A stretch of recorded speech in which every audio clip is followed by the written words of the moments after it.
خدای خبر چې د دې خلکو سوچ څه دی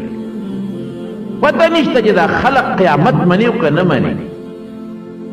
چې دا د انصاف تله مني او که نه مني چې ما سره به حساب کتاب کېږي دا هر څه مونږ د بچو لګو په خدای دغه دوه درې ورځې بیا یادې د مرګ نه پس بیا د رسول الله صلی مه کوئ مسلمانانو مه کوئ د خپلو بچو دپاره د خپلو نوسو دپاره د خپلو کاروسو دپاره خپله خیر مه خرابوئ په خدای کې دې پکار شي د قیامت په دقه ورځ باندې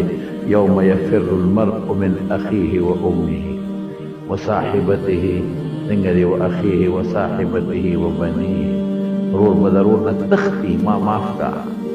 روره لږ مدد وکړه پاسه ما معاف کا مور به د بچي نه تښتي بچی به د مور نه تښتي پلار به د زوی نه تښتي زوی به د پلار نه تښتي او دوست به د دوست نه تښتي څوک د چا په کار کې